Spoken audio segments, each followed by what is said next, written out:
Iraški premijer se loteva enega najbolj občutljivih vprašanj v državi. Kdo nadzoruje orožje?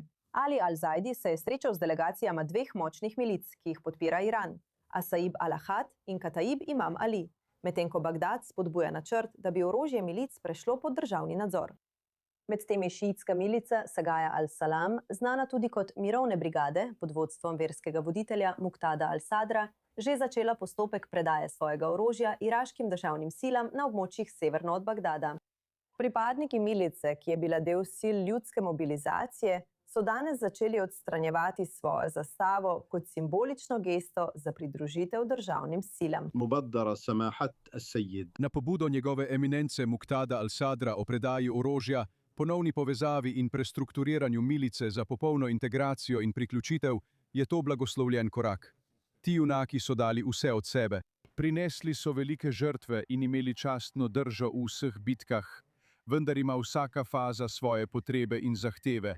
Tako bodo s pravilnim in natančnim pregledom te enote ponovno povezane z varnostnimi silami in generalnim poveljstvom oboroženih sil. Po dolgih razpravah in diskusijah je predviden odbor, ki bo določil mehanizem in potek glede predaje orožja, glede na njegovo kategorijo, pa naj gre za lahko, srednje ali težko orožje. Za več informacij se nam pridružuje Hamid al-Šarifi, nekdanji iraški diplomat.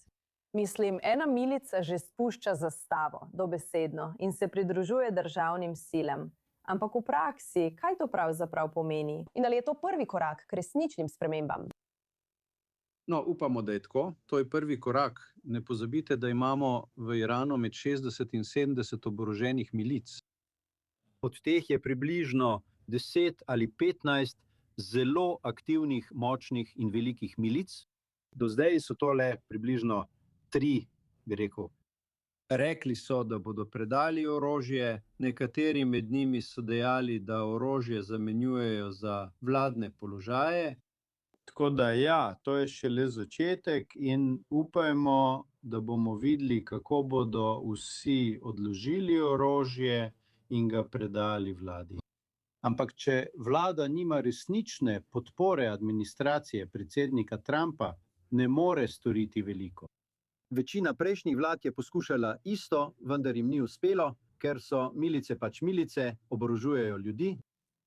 Torej, nekateri izmed njih, oziroma večina, je povezana z iransko revolucionarno gardo, jih je Iran izuril, oborožil in financiral. Torej, težko je, ampak zdaj se zdi, da dobivamo neke signale iz Trumpove administracije, da obstaja ameriška podpora novemu iraškemu premijeju.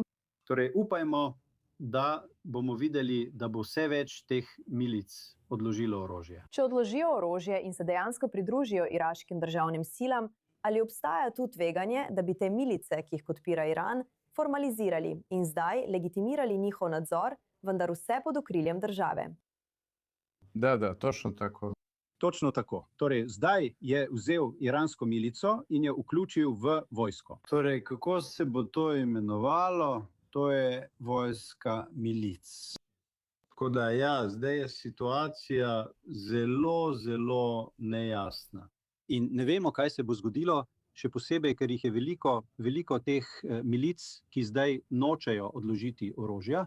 Tako da mislim, da bo treba v zelo, zelo bližnji prihodnosti narediti še nekaj korakov, tako da lahko pride do oboroženih spopadov med njimi. Ampak rekel je, da je vojska polna milic, kar ni sprejemljivo. Ampak, kot sem rekel, se zdi, da je Trump zaenkrat zadovoljen.